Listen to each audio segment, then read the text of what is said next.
Keluarga Fandi Ramadan, ABK yang dituntut hukuman mati dalam kasus penyelundupan sabu, mengadu ke DPR. Didampingi pengacara Hotman Paris Hutapea, orang tua Fandi Ramadan menemui pimpinan Komisi 3 DPR.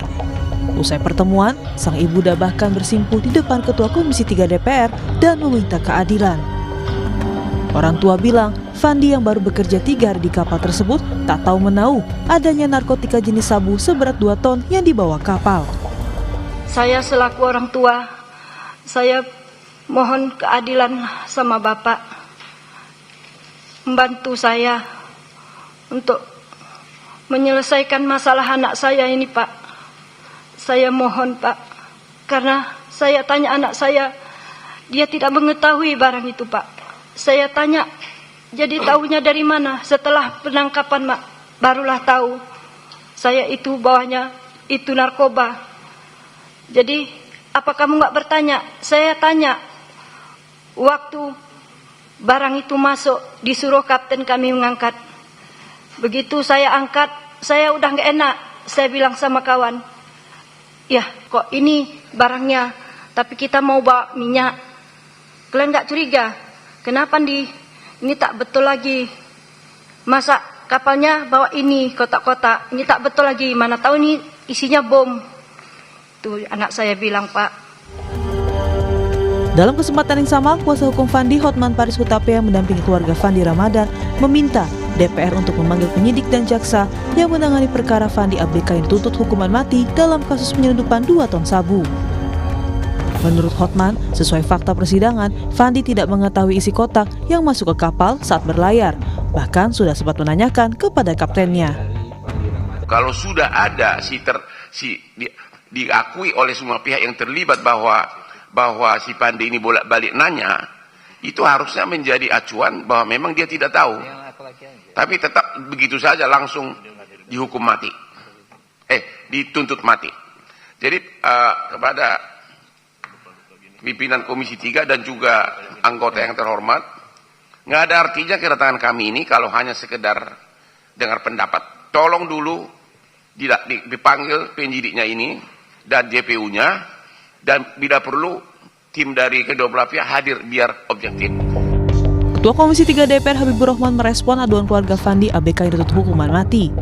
Habibur Rahman mengatakan tuntutan mati terhadap Fandi janggal karena Fandi jelas bukan mastermind atau orang yang paling diuntungkan dalam penyelundupan narkotika. Dia juga menyoroti pada saat proses penyidikan, Fandi didampingi kuasa hukum yang justru disediakan penyidik. Itu ya, satu penerapan hukumnya dalam perumusan tuntutan seperti apa. Ya. Itu kan sangat janggal.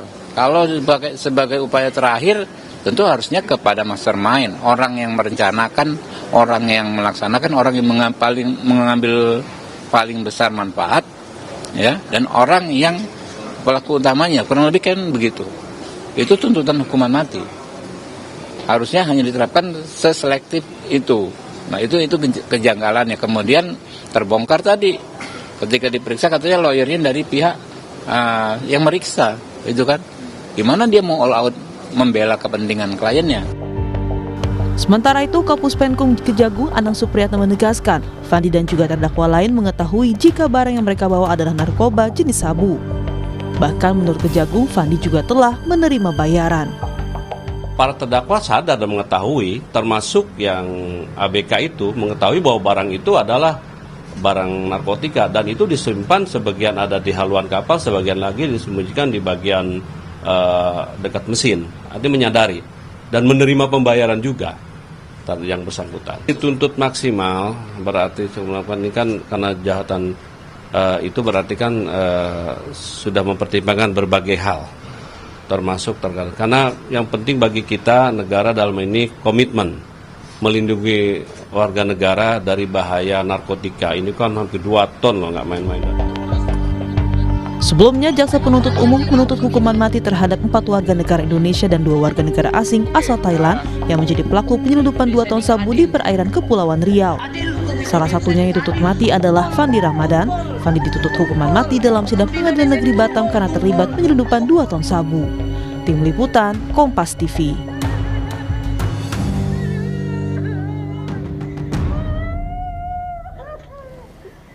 Keluarga Fandi Ramadan ABK yang dituntut hukuman mati dalam kasus penyeludupan sabu mengadu ke DPR. Komisi 3 DPR menilai tuntutan mati terhadap anak buah kapal janggal karena terdakwa bukan mastermind atau orang yang paling diuntungkan dalam penyeludupan narkotika. Lantas apa yang menjadi pertimbangan jaksa memberikan tuntutan hukuman mati terhadap Fandi dan apakah kasus ini akan berakhir adil? Kita akan bahas bersama dengan mantan Kapus Penkum Kejagung, Jasman Panjaitan, dan juga pakar hukum pidana Universitas Tarumanegara, Heri Firmansyah. Selamat pagi Pak Heri, Pak Jasman. Selamat pagi Pak. Ya, bisa mendengar suara kami Pak Jasman, Pak Heri? Oke, baik. Saya ke Pak Jasman terlebih dahulu. Pak Jasman, kalau Anda mungkin kemarin juga melihat RDP yang dilakukan oleh DPR dan juga pihak keluarga korban, atau keluarga terdakwa maksud kami, ini kan banyak beberapa pernyataan yang disampaikan kuasa hukum terkait baru bekerja 3 hari, kemudian kapal yang diawaki ini berbeda dengan yang di awal, kemudian juga mengaku tidak tahu soal apa yang mereka bawa di dalam kapal. Apakah kemudian tuntutan jaksa hukuman mati terhadap Fandi ini tepat? Baik, sebelum saya mengomentari itu, pertama-tama saya ingin sampaikan bahwa penerapan hukuman mati di Indonesia masih berlaku. Itu dulu yang pertama. Ya. Terkait masalah kasus ini, apakah itu adil atau bagaimana, ya itu nanti kita serahkan kepada pengadilan. Yang pasti bahwa para terdakwa yang didakwa melakukan perbuatan itu telah sesuai dengan undang-undang. Karena juga tolong dipahami bahwa untuk tuntutan hukuman mati seperti ini itu pasti sampai ke pimpinan di Kejaksaan Agung. Minimal Jampidum harus tahu itu. Dan saya kira ini juga biasanya sesuai dengan mekanisme yang ada di kejaksaan itu selalu melalui proses minta tuntutan pada pimpinan, dan itu perkara itu diekspos, tidak semata-mata begitu. Nah, di sini kalau ada keraguan, seharusnya kalau ada keraguan bahwa dia tidak ini, ya ini mungkin ini kan asumsi ya. Pendapat. Jadi kita juga tolong juga melihat kasus ini dari sisi positif ya, bahwa Kejaksaan Agung dalam hal ini jaksa atau penuntut umum di Batam itu sudah melakukan penuntutan secara benar sesuai dengan undang-undang. Soal penerapan hukuman mati, bahwa itu juga betul apa yang dikatakan oleh Ketua Komisi 3, bahwa itu adalah alternatif sekarang. Berdasarkan peraturan hukum acara pidana, bahwa hukuman mati bukan lagi pidana pokok di Indonesia. Jadi nggak perlu kita terlalu ya menangkap ini dengan kepala panas ya. Kita lihat aja dulu. Baik. Itu salah satu komentar saya. Komentar saya juga yang ini mengenai penuntut umum yang langsung kebakaran jenggot karena dia menuding bahwa masyarakat dan anggota DPR intervensi. Salah, itu nggak benar, itu bukan seorang public speaker yang baik itu ya. Itu memang perlu ditegur itu siapa. Tapi soal tuntutan ini saya kira sudah sesuai. Jadi kalau soal intervensi ini Pak tidak setuju Pak Jasman? Ya harusnya tidak begitu cara menjawabnya. Seorang public speaker, dan itu salah satu tugas dan tanggung jawab saya kalau ngajar di Baliklah. Saya ngajar public speaking di desa. Saya tidak pernah ajarkan seperti itu dan tidak boleh menantang begitu. Ya udah. Oke. Apa aja. Baik. Normatif aja gitu jawabannya.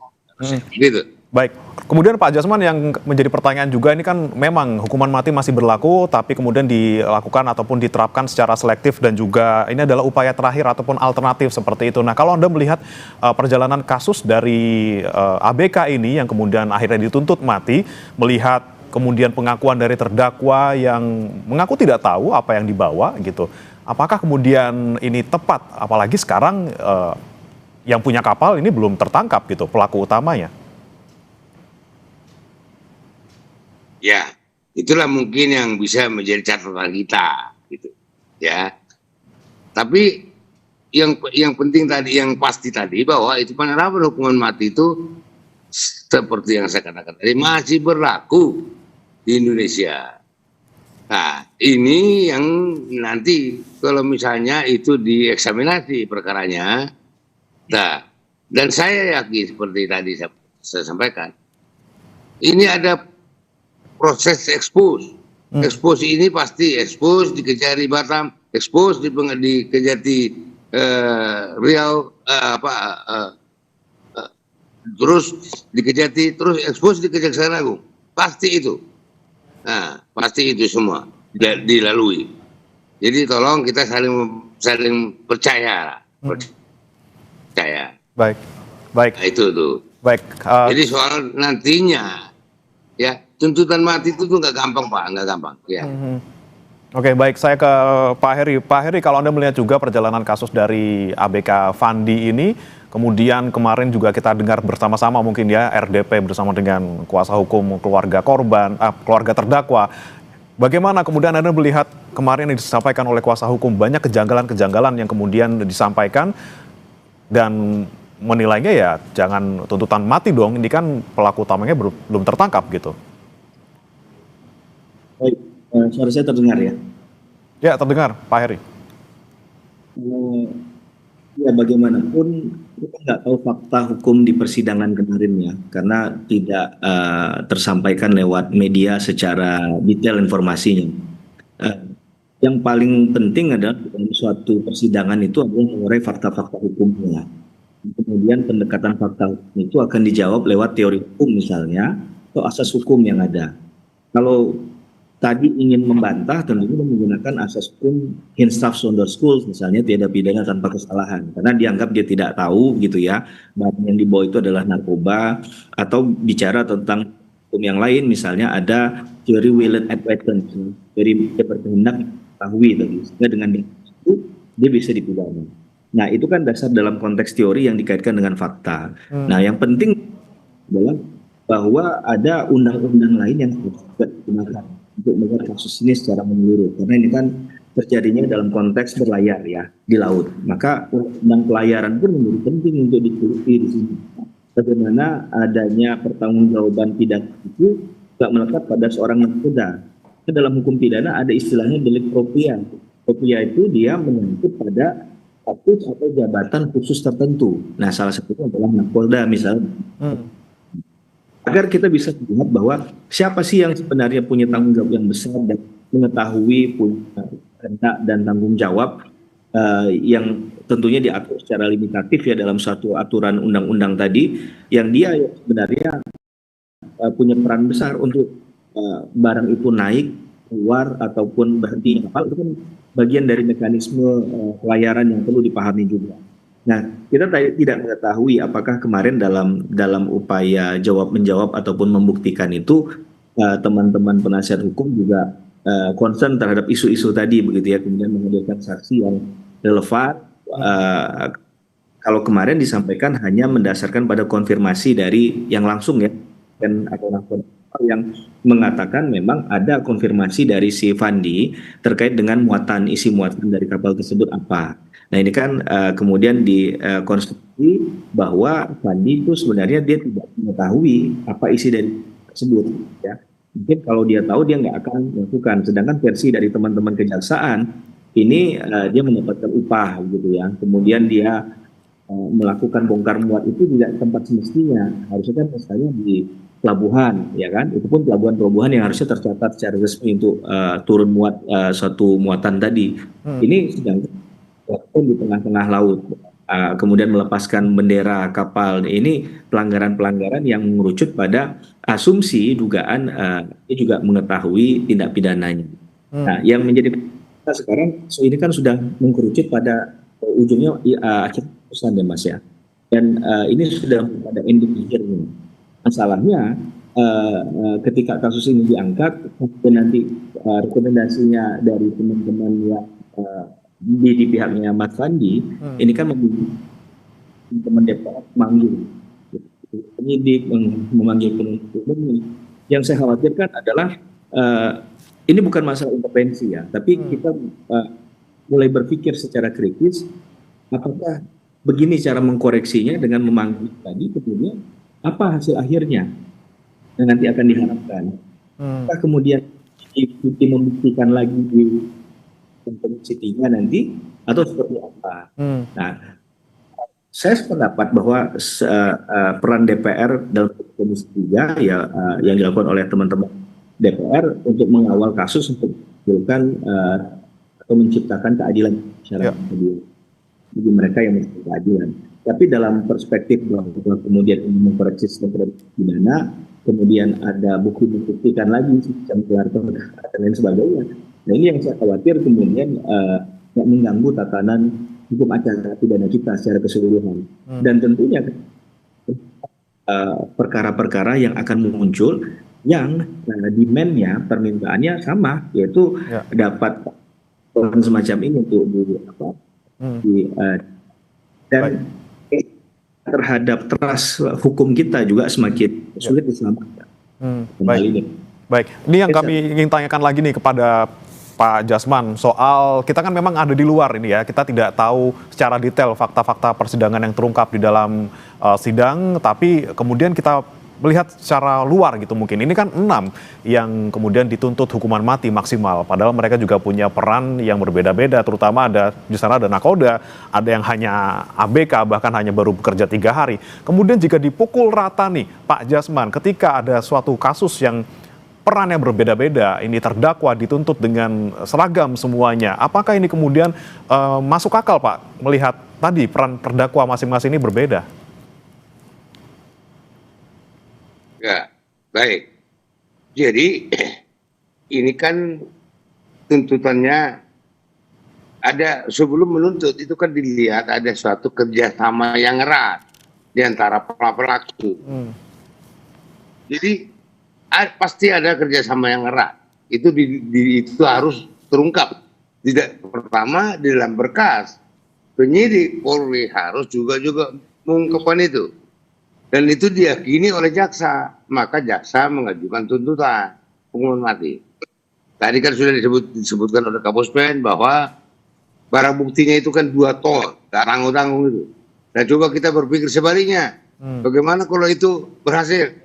Berapa banyak masyarakat Indonesia yang hancur gara-gara 2 ton barang itu? Jadi kita juga jangan terlalu terbawa perasaan karena itu tuntutan hukuman mati. Dan jangan kita terlalu hanya percaya saja ya terhadap pengakuan si tersangka, terdakwa. Jangan hanya terlalu percaya. Mari kita uji keterangan daripada terdakwa ini dengan fakta-fakta lain. Ya. Itu yang terpenting gitu. Nah, ini kemudian memang pembuktian antara dia tahu atau tidak tahu ini, Pak Jasman. Bagaimana kita bisa tahu ataupun bisa mempertimbangkan bahwa yang bersangkutan tahu, yang bersangkutan tidak tahu, sehingga tuntutannya sekian seperti itu? Nah, ya itu dari fakta-fakta perbuatan yang lain, kan gitu. Oke, kan baik. Yang melakukan itu kan ada beberapa orang. Dari fakta-fakta perbuatan yang lain, itu yang saling berkaitan. Itu alasannya gitu Pak. Baik, saya kembali ke Pak Heri. Pak Heri, ini kemudian pelaku utama ataupun pemilik utamanya ini belum tertangkap gitu, yang punya kapal, sebagai orang yang ya kita bisa mungkin asumsikan, kita duga gitu ya, ini punya kaitan dengan peredaran narkoba lintas negara ini. Kemudian jika yang ada di bawahnya yang sudah tertangkap sekarang, yang sudah menjalani persidangan sampai terdakwa 6 orang, ini sudah dituntut mati seperti itu. Apakah ini kemudian juga bisa menjadi kecurigaan? Ini memutus rantai proses hukum terhadap orang-orang yang ada di atasnya seperti itu. Saya belum sampai pada keyakinan. Yang pasti poin yang penting juga adalah ini menjadi tidak tuntas ketika ada orang katakanlah dibutuhkan menyuruh gitu ya. Siapa yang menyuruh kapten tadi? Apakah seorang kapten itu punya inisiatif sendiri? Padahal kalau kita kalkulasikan secara uang itu nilainya kan gitu kan, hasil dari 2 ton sabu tadi atau 2 ton narkoba tadi, ini kan sesuatu yang mungkin dilaksanakan oleh kapten kapal. Berarti kan ada pelaku lain yang sebenarnya perannya jauh lebih besar dan itu yang mainnya. Ada juga, tapi ada cerita ini, ibaratnya film pembuat pentingnya, jadi kesadarannya. Nah ini yang harusnya diungkap. Jalinan ceritanya menjadi untuk ada keadilan ketika seseorang itu kemudian dikenai pidana. Dasar bahwa ya ada kausalitas tadi kan, hukum itu muncul di sana. Melakukan apa dengan pasal itu dia bertanggung jawab. Nah dalam banyak perkara narkoba, pemberantasan dan penegakan hukum narkotika ini kita sesal eksekutor lapangan, para pelaku lapangannya tertangkap begitu ya, istilahnya dalam tanda petik itu, tapi mereka yang sebenarnya harusnya tidak lepas dari tanggung jawab hukum sesuai dengan asas legalitas itu malah tidak pernah tersentuh. Kan kita nggak tahu orang itu benar ada namanya itu apa enggak juga kita nggak tahu. Nah, ini kan jadi sangat serius. Munculnya kasus Pandi ini memperlihatkan kepada banyak hal-hal yang perlu diperbaiki negara, khususnya di tindak pidana narkotika. Oke, baik. Oke, baik. Saya kembali ke Pak Jasman. Pak Jasman, mungkin kita kemarin kembali ulas gitu yang disampaikan oleh kuasa hukum dari terdakwa ini, Hotman Paris, yang menyampaikan ada kejanggalan di mana yang bersangkutan ini awalnya kan harusnya naiknya kapal Northway gitu, North Star maksud kami. Kemudian diinapkan dulu 10 hari karena kapal yang North Star ini tidak ada gitu atau belum ada. Kemudian ada kapal baru namanya Sea Dragon. Nah, ketika melihat ada kejanggalan ataupun fakta seperti itu, bisa nggak kita melihat bahwa Fandi ini tidak sepenuhnya salah loh. Dia juga sebagai orang yang dalam tanda kutip ini diduga menjadi korban juga dari pemain yang lebih besar seperti itu. Ya. Jadi apa yang disampaikan oleh ini yang disampaikan itu kan pendapat Pak, penilaian gitu. Jadi tidak salah sih orang menilai gitu ya, silakan aja. Cuma sekarang kita selaku masyarakat menilai apakah jaksa salah, kan itu jadi persoalan. Kalau saya itu apakah di sini ada jaksa yang salah? Saya katakan tidak. Kenapa? Karena itu sudah melalui prosedur. Saya tadi sudah katakan bahwa setiap tuntutan hukuman mati itu harus ada persetujuan Jampidum atau bahkan Jaksa Agung. Itu karena Jaksa Agung itu sebagai dominis litis, ya. Jadi tidak salah. Soal ada perbedaan pendapat bahwa ini kan udah begini, ini begini, termasuk Hotman Paris, silakan aja. Ya, sudut pandang pengacara kan beda dengan sudut pandang jaksa. Nah, ini yang jadi kita jangan membuat gaduh penegakan hukum ini gitu loh. Oke. Itu ya silakan aja berpendapat, tapi pendapatnya itu penilaian. Ya, semua itu penilaian. Oke. Jadi baik. nanti kita serahkan aja ke Badan Peradilan. Itu Pak, siap.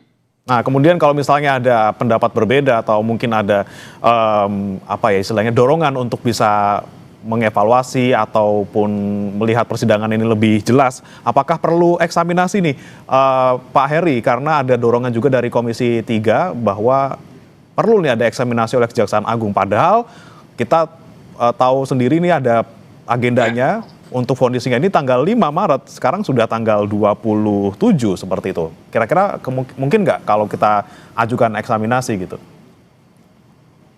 Ya. Masalah limitasi itu juga perlu diperhatikan. Ya, itu memang salah, itu mekanisme yang benar.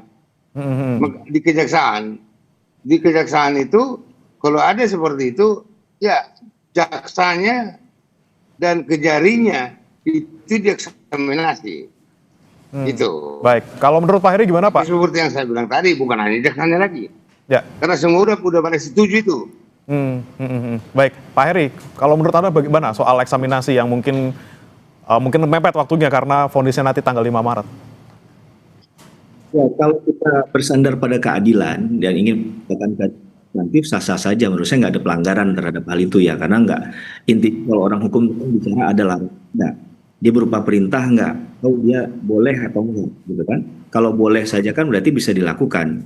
Tinggal bagaimana hakim nanti ya terhadap hal itu. Dan ini kan harus ada kebesaran juga dari teman-teman kejaksaan kan untuk melakukan hal. Menurut mereka melakukan prosedurnya secara tepat begitu ya, secara profesional. Kemudian ada indikasi dari katakanlah Mas Fandi ya, menyatakan bahwa dia sebenarnya tidak bersalah dalam kasus ini. Yang sayangkan ini udah mau di ujung nih. Kalau di perubahan nanti seperti apa begitu penyesuaiannya. Dan itu bisa jadi role model baik bagi banyak perkara. Dan apalagi untuk perkara-perkara tindak pidana narkotika, korupsi, terorisme misalnya, pelanggaran itu dipakai dengan cara yang aman gitu. Sehingga harus ada kehati-hatian dalam penggunaan mekanisme tadi, dan kemudian arahnya secara objektif untuk apa. Kalau memang untuk keadilan, itu memang untuk keadilan tanpa hal-hal yang lain dan bisa dipertanggungjawabkan secara hukum ya sah-sah saja, monggo-monggo saja dilakukan. Tapi ya ini hanya untuk case tertentu saja. Ke depan ketika ada yang meminta tidak diberikan. Nah, ini kan masalah nanti menurut saya. Jadi pemberian hak hukum itu harus bicara tentang konsepnya adalah equality, kesetaraan untuk semua gitu ya. Kan hanya untuk saja gitu. Oke, tentunya bagaimanapun dinamika yang terjadi di proses peradilan ABK ini, kita harapkan nanti kasusnya berakhir adil. Terima kasih Pak Jasman Panjaitan, Kapus Penkum Kejagung 2019-2010 dari Kejagung. Kemudian ada juga Pak Heri Firmansyah, pakar hukum pidana dari Universitas Tarumanegara sudah bergabung bersama kami di Sapa Indonesia Pagi. Selamat pagi. Kami akan kembali dengan informasi lainnya. Saudara, warga Desa Ketewel, Gianyar, Bali dikejutkan dengan kasus mutilasi di muara sungai Wosteben. Diduga sementara korban merupakan warga negara asing. Informasinya saat lagi.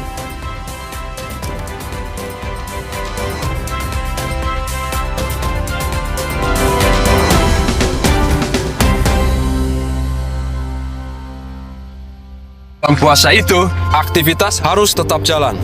Untungnya ada Le Mineral. Le Mineral mengandung mineral alami, jaga tubuh bekerja optimal saat berpuasa.